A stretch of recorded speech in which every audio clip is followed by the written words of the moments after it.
Welcome back to Boys and Ghouls Film Review. I'm your host, Sarah Stephenson, and this is my co-host, Mike Stephenson. Hi, guys. And tonight will be a little bit different, as per usual. We've decided to do a review on called a bit of a classic called Land of the Pharaohs, which was released in 1955. Okay, normally we concentrate on horror, sci-fi, and fantasy, but we also do the odd, interesting movie that we think is good value for a review. So this falls in that category. Yeah, it also falls well. Unlike our previous other films that get the odd bad review because some unlikely reviewer just thinks it's terrible. But we think this movie is awesome. All the same, in our opinions. Repeat after me. Reviewers are normally a bunch of dickheads who can't do it, so they comment on them, okay? Yep. Now, this is a good movie. Only reason why this movie failed, insofar as the reviewers' opinions are, and I'm not knocking anybody in particular, most of the reviewers online appear to come from America. This movie was done by Howard Hawks, the American producer-director, but there were no big-name American stars in the movies, so they bagged it. Yeah. And that's what really annoys you, some of these reviewers.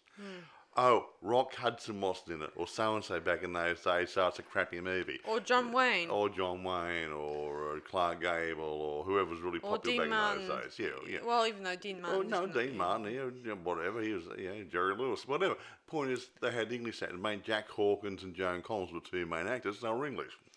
And they're well known. Yeah.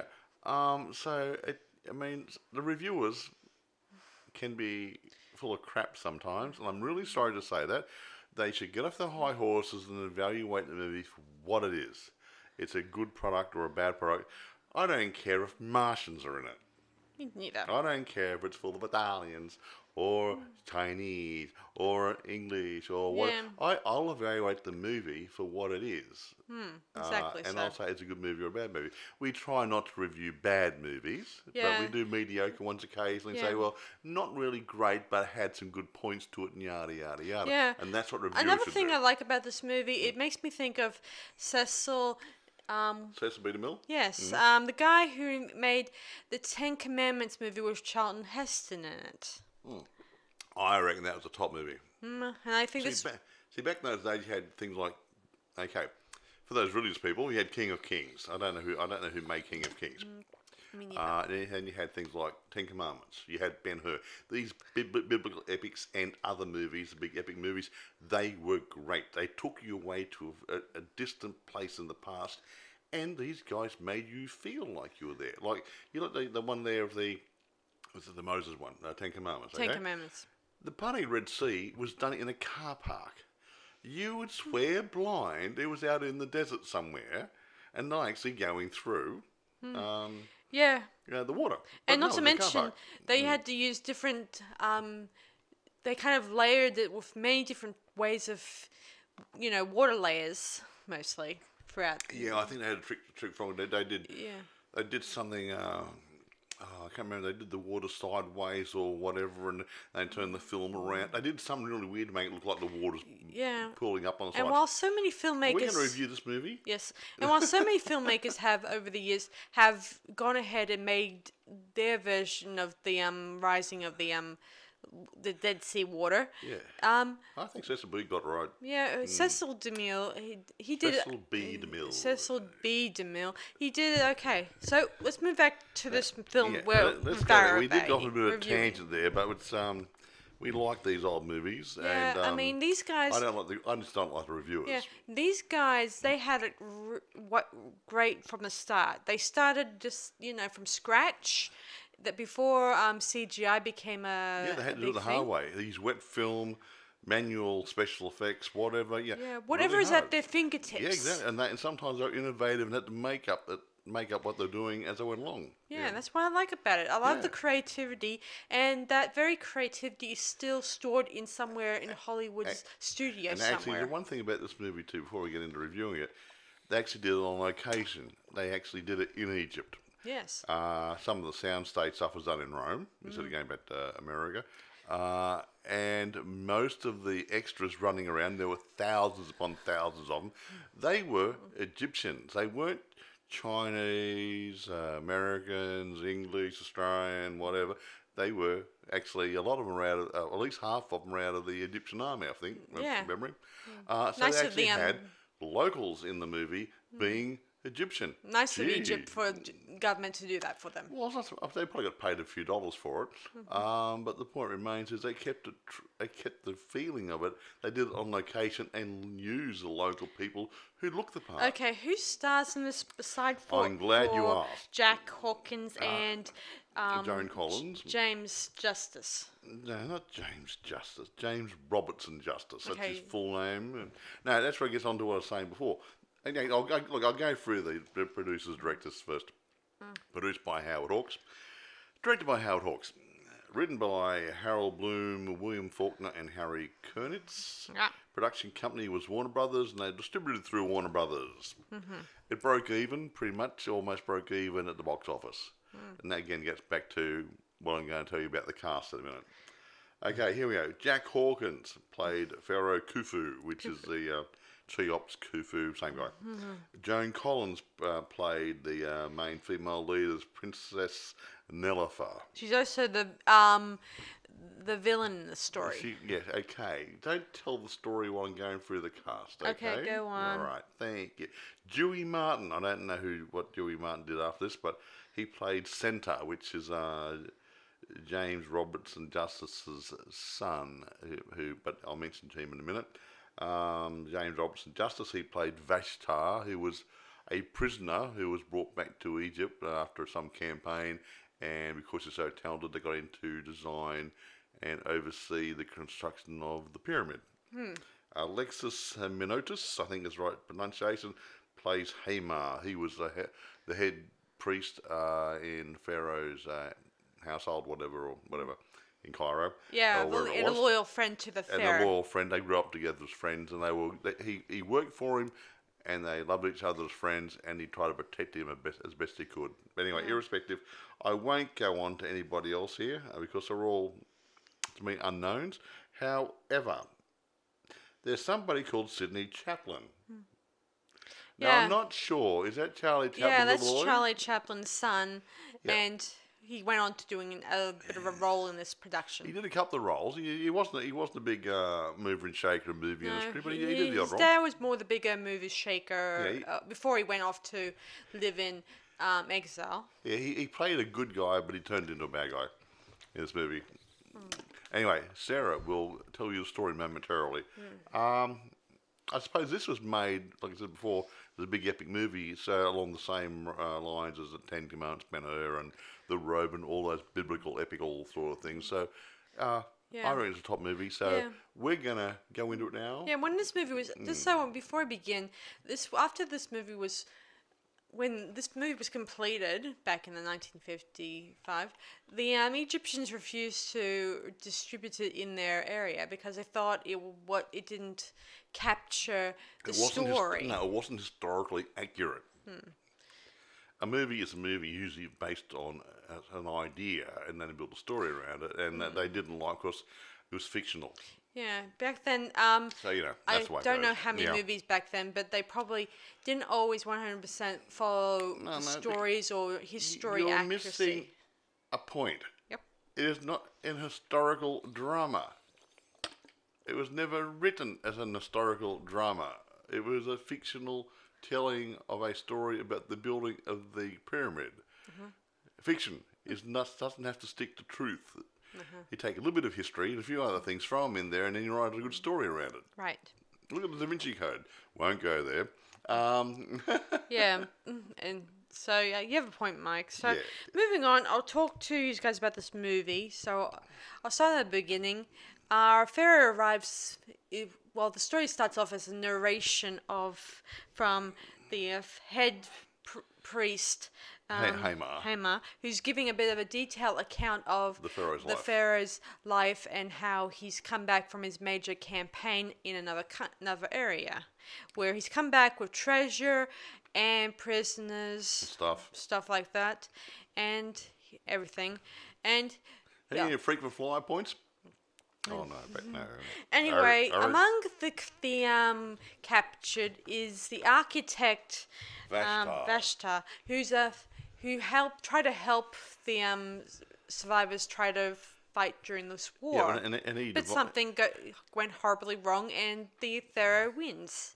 Well, nothing went horribly wrong. Just the Egyptian army had a lot more people, and they were very well deployed, and they got around these booby traps. But the Pharaoh was very impressed with these booby traps. He thought they were I think that the Cushites they attacked and they fought and everything. Yeah, so they fought them. The Pharaoh and his army won, and and he asked some dear old Vashta to help him construct a pyramid for him so he can rest in peace. In his next life. With all his treasure. Now the thing is, Vashta cuts a deal with the Pharaoh. Says, "Okay, I'll agree to build your pyramid and whatever, as long as you agree with me to let some of my people go each year because it's going to take so many years to build it." And the Pharaoh agreed because of practical idea. Yes, indeed, Bob. Yes, so the Pharaoh agrees, and then they went on with their plan, keeping it secret. Of Vashta's knowledge of how this pyramid will be kept secret and secure. That part is most likely very important. Do not tell them the whole lot about how they built the. So the story. It'll take all night. Yeah. So the secret is between Vashta, the Pharaoh, and his Hamar, the priest. And he said priests who had their tongues surgically removed so they couldn't tell anybody what was going on. Yeah. So Haman is the only one who does speak, but he's very loyal to the Pharaoh, as I mentioned. Yeah, it's there's a big element of trust here. Yes. So it takes some, I don't know how many years, would I imagine quite a few years. And despite what you guys may think, it was not built by the aliens. No, look, we'll talk about that later on. Just get on with the movie, okay? So everyone of the Pharaoh's people went ahead, gave up their lives in the fields or whatever jobs they were occupying. They were conscripted to do a job. And so they went ahead and helped the Pharaoh in his major task ahead of him. Well, didn't. They were conscripted. Yes. Like going to war or something. You come here, we're going to build a pyramid. Yeah, and of course, Vashta, he tells his son, when his son thinks that it's likely going to happen, finished in no time, but of course it kind of went. Many years. It took probably 30 or 20 about 30 years. It might have taken about 20. I can't remember now. It's based on Cheops' or See, from their perspective, while you guys may be able to build a building in 2 years, this would probably take them, say, 20 or 25 or 30 years. Depending how big it is. Depending on how big it is. Considering this is a bit of the similar size as Giza. Well, it's based on the big one in Giza. That's supposed to be that one. That's what the story's about. Shh, calm down. The big one in Giza, on the Giza Plateau. Yeah. The big one. And huge. We went into it when true. We went on holidays over there years ago. But then something goes horribly wrong after so many years. Somehow the quarries are exhausted. There's not enough food, and they're just bankrupt. No, it wasn't that. No, he said. Well, bankrupt. No, they were behind schedule. And the Pharaoh says, I want it to finish faster. Yes. And he said, we can only go faster if we get more men, and we need more food to feed extra men. So he wasn't bankrupt. What he had to do is to actually conscript more people. Yeah, so and bring in tributes from other countries so outlying he talks to areas. Other countries, other guys, and they contribute what they could. And one of the ambassadors, I think it would be, was Princess Nellifer.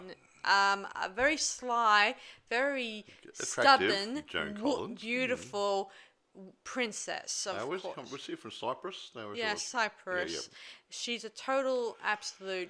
She said, bitch. "We're a poor country. We can't afford to tribute. I came instead, so you can choose me over the tribute." And he said, "I'll have both." He said.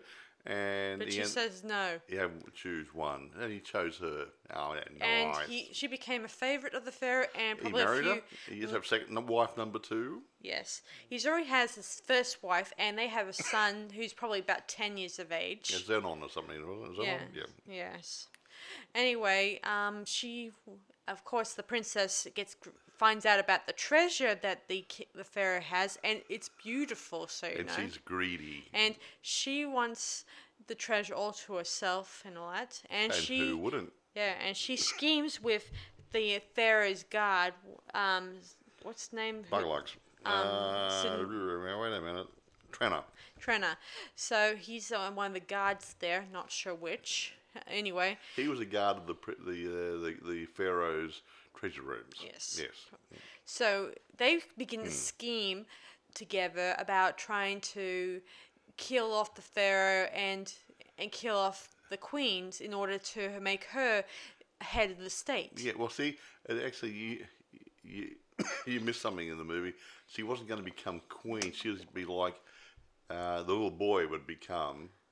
Yeah, if he stayed alive, he would become the next pharaoh. But she would rule as his regent or whatever until he became of age, and then she might become, say, an advisor for him or something. Most likely. While she got the power and the goodies and everything, she'd be really happy. Yeah. So she and the guard, they scheme, and so she can pretend to be good friends with the first wife and queen, obviously, and she gives the son a magical flute of sorts. Well, she said it's magical.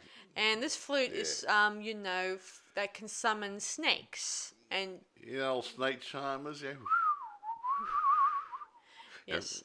Anyway, he plays with the flute, and then one night, I should say, this takes place at night time. While the king is away, technically, he's going away for another battle in order to find more treasure and stuff. Greedy prick. That's right.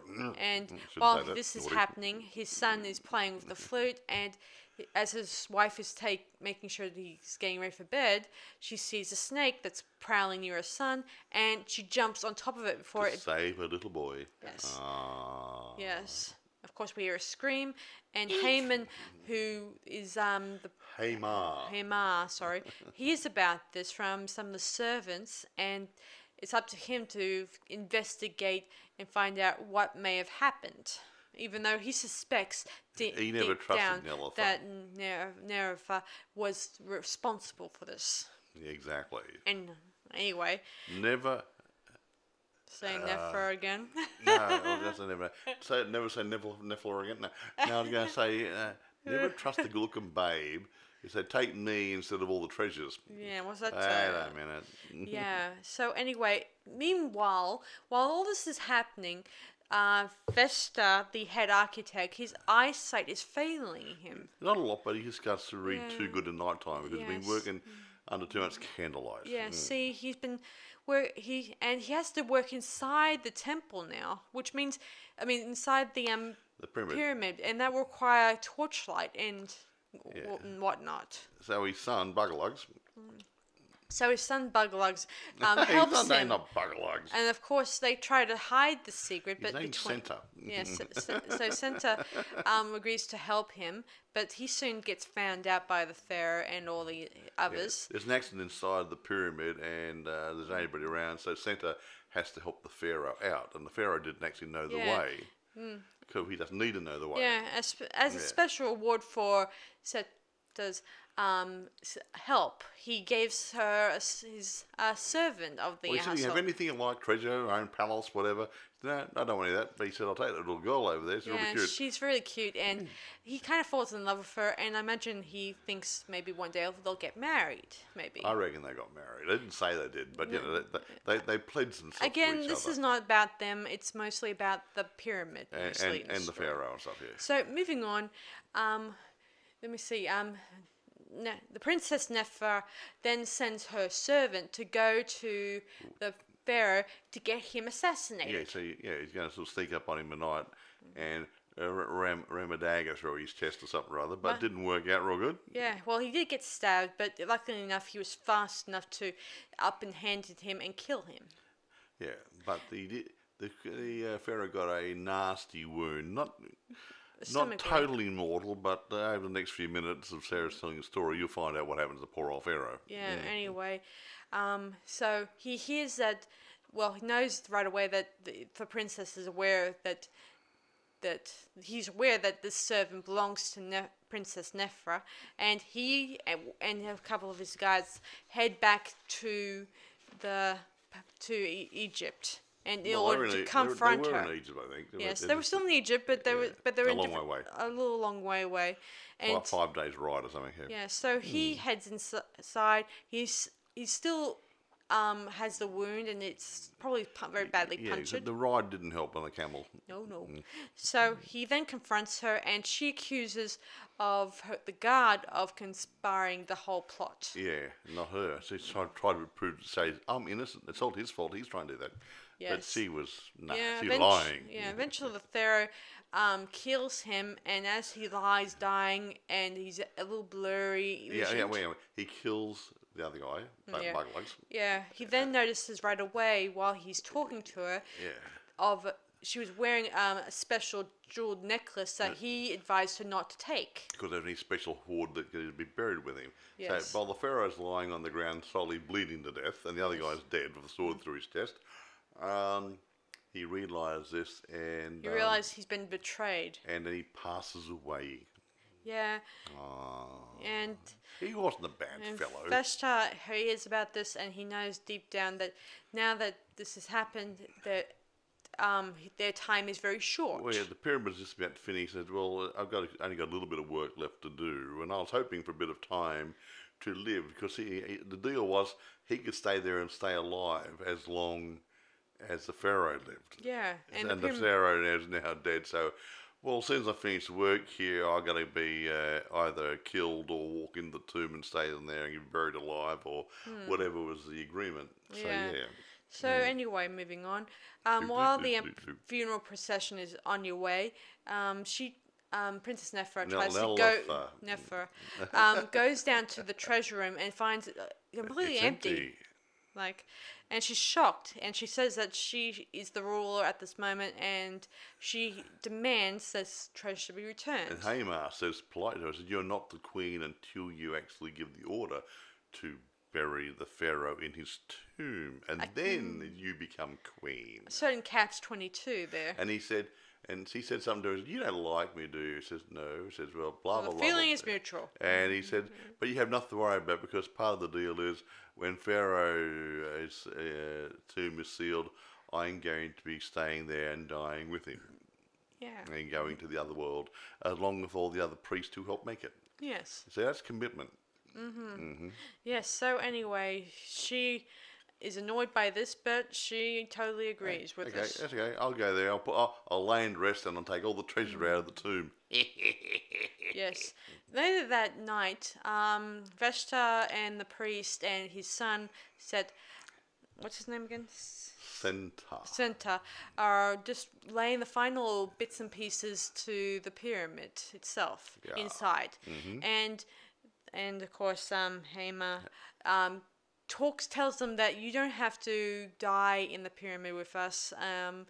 Once the pyramid is sealed, it doesn't matter for anyone knows a secret, because no one can get in there. Yeah. Because all these blocks of stone are going to fall in the way, and just no one's going to be able to get in there. Take hundreds of years to take the pyramid apart. Yeah, there's a special way of doing this, and we're not going to tell you, because that's part of the secret of the movie. Yeah, and it's really marvelous. We will talk about it generally in production. It does seem really an awesome way of securing the pyramid without having anyone breaking open. But basically, get off the story, and we'll talk about it in the production side of it. Okay? Yes, sure thing, guys. Okay. So anyway, So we get to the funeral day.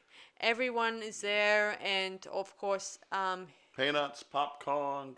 Yeah. Sorry. And of course, all the Pharaoh's servants and his people are there cheering and looking forward to the fact he's going off to the afterlife. Going to the afterlife and join the other gods and blah blah blah blah blah. And, yes. So Haima Hamar, yes. and the princess and the mute priests all head down to the pyramid and bury Pharaoh. Walk inside. Yeah. In the middle. Yes.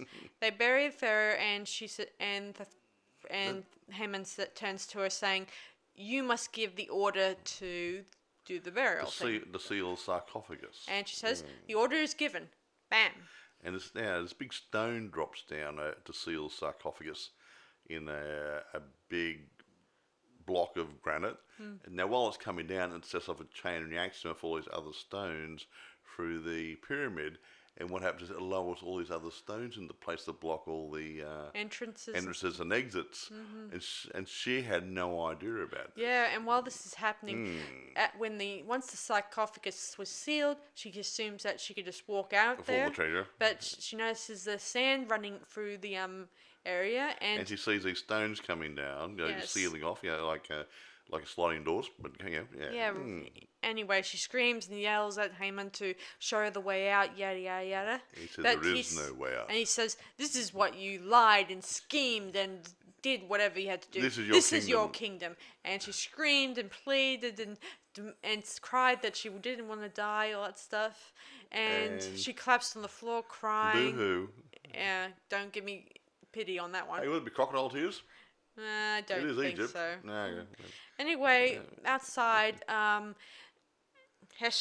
what's his name? Ashtar is just heading off with his people, and they will hear the last stones being lowered into the entrance. These thuds coming out of the pyramid, and it's just been totally sealed. Yeah, and he remarks, "It's all finished. A pyramid that houses the biggest treasure of all time, and will last for years to come, hopefully." Will he be remembered? Yes, he will be remembered. Maybe? The pyramid will keep himself alive, and he turns to his people and say, "Come on, we have a long way to go." Yes. And so they head off back to their hometown. To where the Kushites came from, yeah. The end. Ta-da! Now, getting back into it, I don't want to talk too much on the special effects and stuff, because that is the big draw card of the movie. I mean, it's a good story. There's a bit of love in it. There's a bit of treachery in it and drama. But it really is centered around the construction of the pyramid. That's where I think the critics got it wrong. Yeah. They think they were looking for a better storyline. Now, it's about a fictional account of how the pyramid was built. Now, you can't have everything. But I think the storyline holds up quite nicely, and the acting's really good. The sets are good. It was done in Egypt and used Egyptians in it. I mean, how more realistic do you want it? Yeah, another interesting thing, I think you mentioned it to me in the past, Mike. You said something about how James Hawkins made his character role, believable. Jack Hawkins. Yeah. No, actually, Jack Hawkins didn't know how to portray a pharaoh. Because, I mean, I don't think of too many other movies that have had pharaohs in them, so how do you do it? And I think Howard Hawke said, just pretend you're acting like a rich, upper-class businessman, megalomaniac and whatever, and just do it that way, because that's exactly what would have been like 5,000 years ago. Yeah. Same sort of attitude. I'm in charge, the world centers around me, yada, yada, yada. Yeah, I'm rich, I'm powerful. And so he took it that way. And I think really his strong personality, his own personality, and using that as a guideline, made a really good role. I agree. A good performance. I don't like Joan Collins per se, but I think she did a really good job in this movie. But the thing is, getting back to the critics, they had English in it. An American movie with no big American names. I think that's why it didn't do good at the cinemas in America. They're looking for your big American names. The critics looking for big American names. So they bagged it. I don't think that's fair. I think it's a damn fine movie. Now, Howard Hawks has made a bucket load of movies out of it. He started in the silent days. I think his last movie was in 1970. Yeah. He had a long career making movies. After this movie, 4 years later, he made Rio Bravo, which to me is next to the Magnificent Seven, is my favourite Western. It had John Wayne, Dean Martin and Ricky Nelson in it. We might actually review that one day. But the point is, Howard Hawks made good movies. He knew how to make movies, and this was a good movie. No matter what the box office said, no matter what the critics said. Critics, to me, it's an old saying around here where I am. Okay, people who know how to build. The ones who can't build properly become building inspectors and tell the builders how to build. So, yeah. So who's the better builder, the building inspector or the guy actually doing it for a job every day? Same sort of thing. These critics don't know how to make a film. They're just guys who have just been, I'm a journalist, I'm going to do film reviews. Yeah, another famous filmmaker who thinks the world of this movie is... Martin Scorsese. Yeah, he thinks it's great. Well, it's one of his favourite movies. So, and he's a filmmaker, for crying out loud. I mean, that's coming from somebody who's in the business. Yes, and he doesn't like superhero movies. He doesn't like this. He thinks it's a waste of filmmaking time. These Marvel comic sort of things. I don't mind them, but when's it going to stop? I mean, is he going to just keep churning them out? Isn't there any fresh ideas coming out? I don't know. I don't know. Well, who knows? But at the moment, they're popular and they're making money for the studios. If they don't make money, they close the doors and no movies get made. True. Anyway, this movie is the only movie in Cinemascope made by Howard Hawks. Okay, didn't know that. Okay, interesting. Well, it's an interesting thought. But he made, like I said, lots of movies. Like I said, he made about, I can't remember, I counted them up before, there's a lot. But a lot of the movies I saw on the list, I know them. I've seen them. But he wasn't held in any high esteem because he didn't stick to the same genre all the time. He did comedy, he did drama, he did epics. He didn't limit himself to one genre and became, oh, look at me, I'm George Lucas or I'm Steven Spielberg, I'm doing a sci-fi again. Yeah, he didn't do that. He went, I'm going to do a sci-fi, I'm going to do a comedy, I'm going to do a so-and-so. So he wasn't held in the same regard as the guys who didn't venture out and stretch themselves to do other genres. Well, I don't want to badger George or No, Steve. I love George Lucas and Steven. No, I'm just saying. They did their own fair share of movies that were... Names. I only use their names because they're well known in the industry. I know, I'm just saying but George Lucas did mainly sci-fi. Not all the time. I did mainly. Even though he's in for the Star Wars movies, right? Yeah. Okay, right. But again, Stephen is well known for lots of movies. I know. Even I know. let me see, he did quite a few. He even did Poltergeist. Yeah, well, okay. Which is Sci-fi something out of a sci-fi and horror. Yeah, my friend Pat told me about that. But what I'm saying is that they're known for those sorts of movies, where this guy did anything. He could have done a cartoon next. He didn't say, I'm limited to, I'm only going to do that. Yeah, true. So I'm not knocking the other guys. The other guys were very, very good at what they do. But he was very good at many things. Yeah. True. And he was actually, I wouldn't say held in disregard, but he was pushed aside a little bit when they're talking about all the better producers and directors. They say, oh, he's not good. He's not as good as the other guys, but he was. He was up there with them.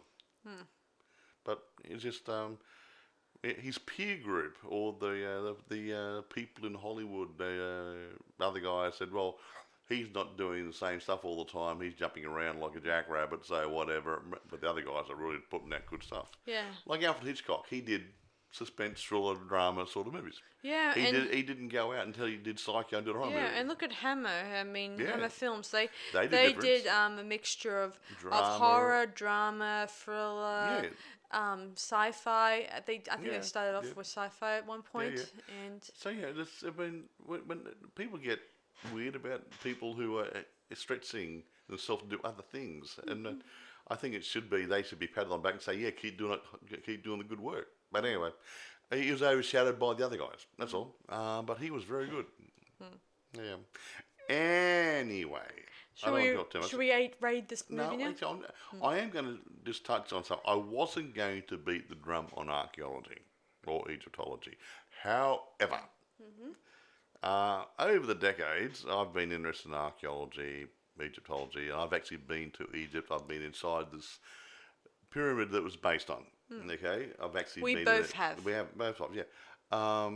And there's a lot of people say this could not have been built by human beings. Yeah, they must have had aliens. Yeah, Bullshit. bullshit. Now, if people actually bother to pick up a book and read it, and actually Yeah. see documentaries by Zawi Hawass, who was the head of antiquities in Egypt and stuff, they've actually gone inside the pyramids, and there's graffiti in crawl spaces there by the teams of Egyptian labourers who actually worked up there inside these crawl spaces. Yes, there are crawl spaces inside the pyramid. It is not solid blocks like Lego.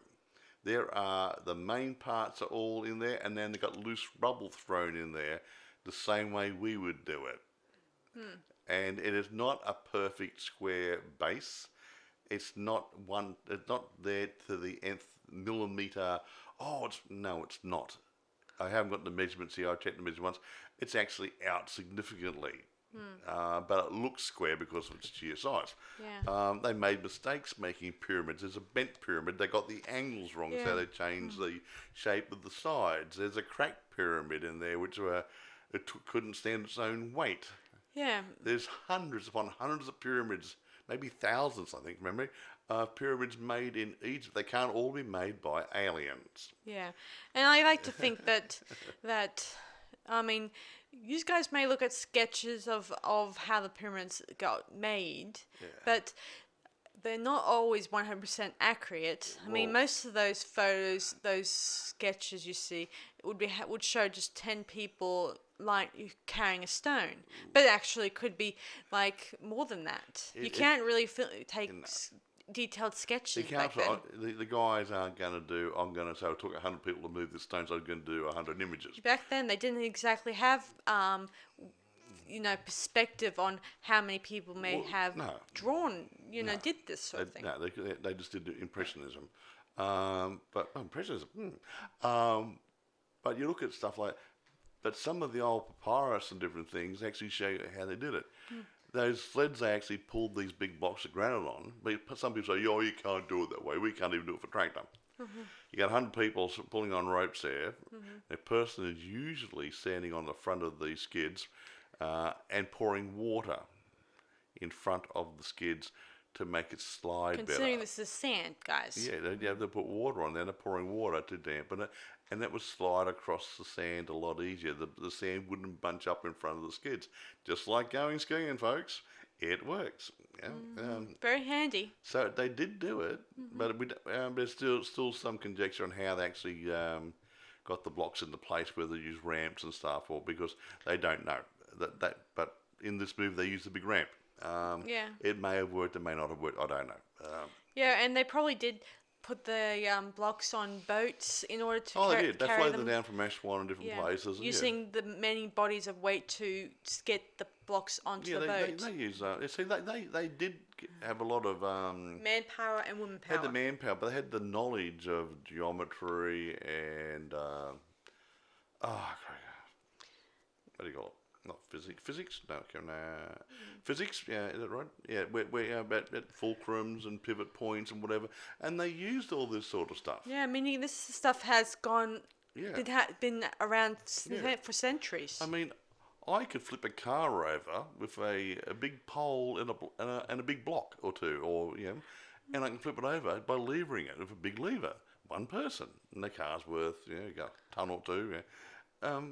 But that's what they would have done. They would have used power, leverage, whatever, and everything was done manpower because they believed in what they were doing. We don't do that nowadays. We said, I want a break. We're not committed to anything. So they were committed to it. And just remember, I don't think they had days off. They did 7 days a week. They probably worked a 12, 13, 14 hour day. They worked weekends. They worked holidays. They worked Christmas breaks. Didn't get a birthday break. No cake. No. Well, actually, they would also be.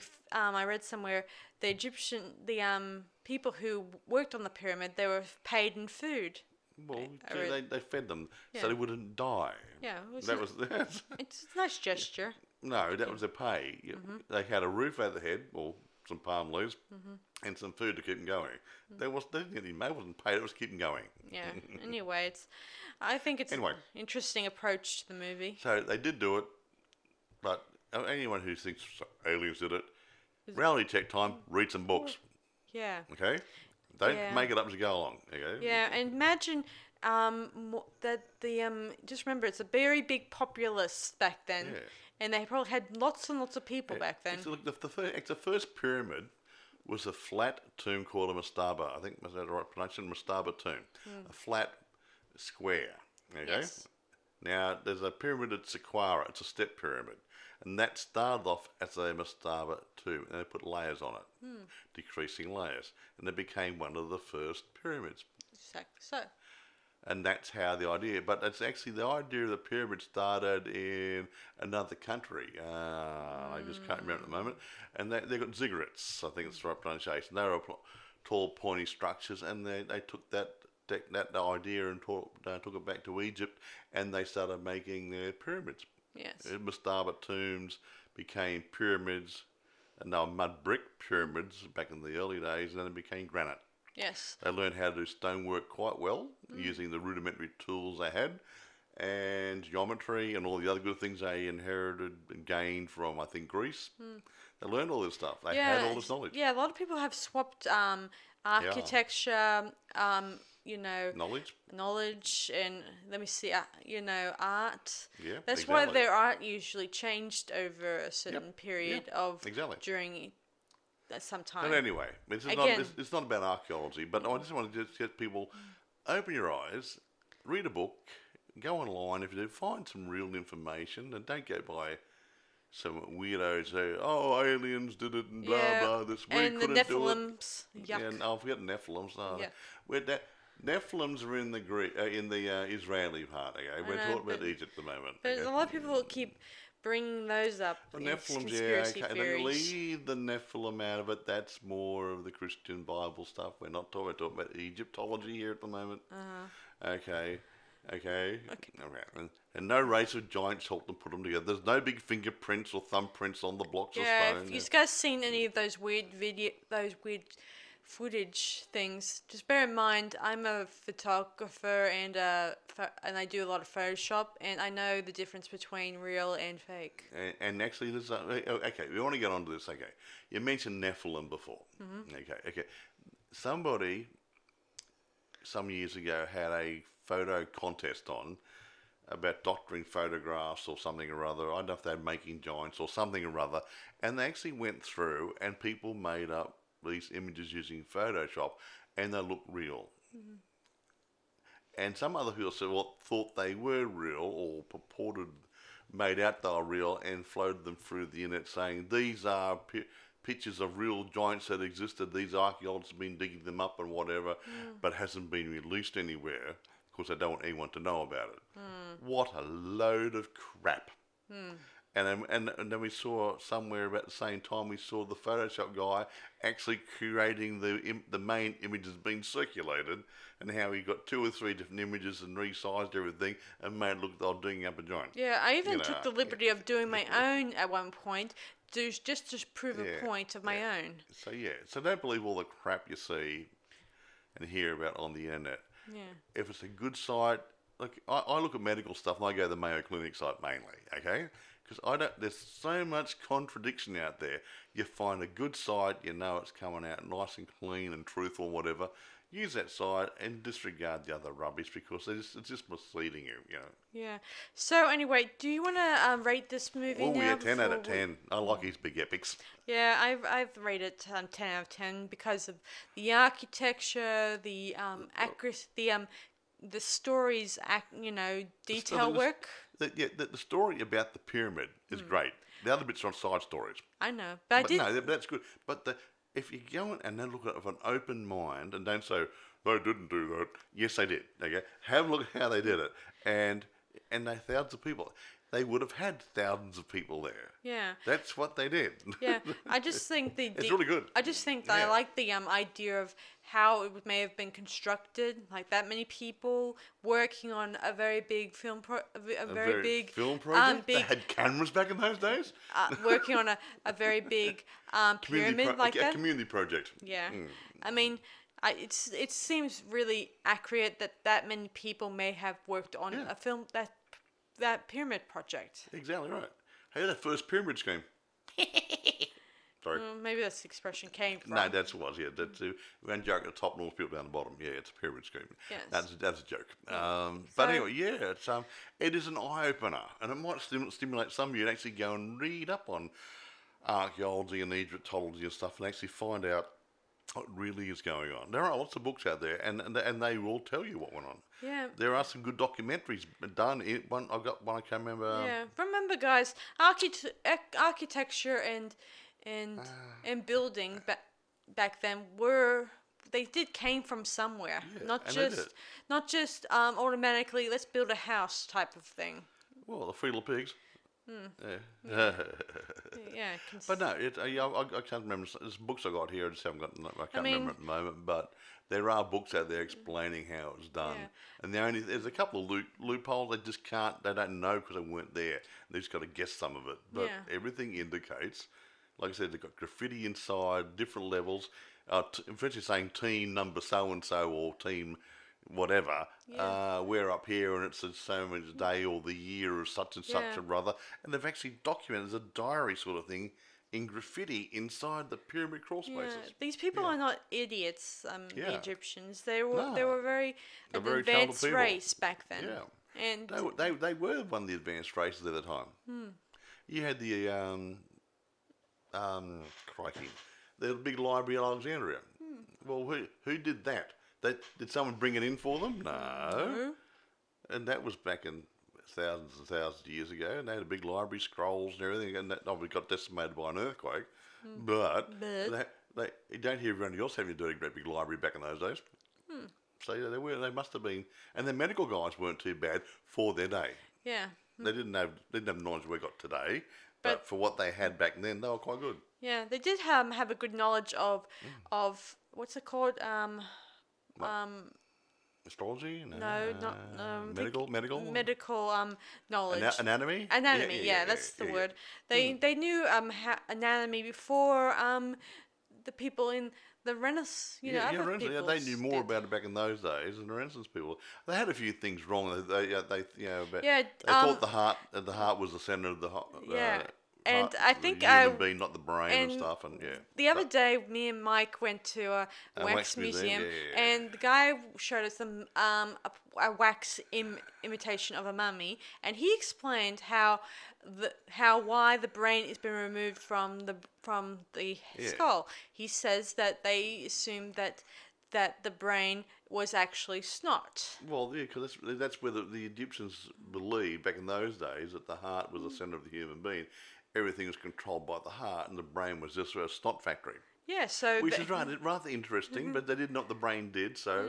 So they tried to remove, and this is they took the brains out because it was all soft tissue, and then they used to bathe it in salts and other things and tar it and everything to preserve it. Yeah, and this is where the tour guide jokes or puts that special quote to us. Snot brain or whatever. Yes, snot brain. How that some people's brains are just full of snot. You got snot for brains or something or other, and that's where it came from. Yeah, interesting. It's interesting. Snot for brains. I gotta admit, that I never thought of up until now. Well, there you go then. You learn something new every day. Bugger. Anyway, I think this is about it for us. Anyway, like I said, I gave it a 10 because I think it's great in its. Like, if anyone hasn't seen epic movies like your Ben-Hur's and Ten Commandments, those big biblical epics, The Robe. There's lots of other ones out there. Go and have a look at them. These old movies. Remember, this is not CGI. Yeah, this is... What they did was real time with manual special effects. Yeah. They might have had a bit of blue screening here and there occasionally, but basically what you see is what they... And stuff. Some matte paintings, but what you saw was what they actually did manually, not with a computer. And it's really inspiring. Anyway, I can't think of anything else I want to say. I've already done my trade about archaeology. Yeah, so... no aliens involved, thank you. All right, so thanks for listening to this last podcast, guys. This is Sarah Stephenson. And Michael. Saying, see you guys around. Bye, guys. Bye.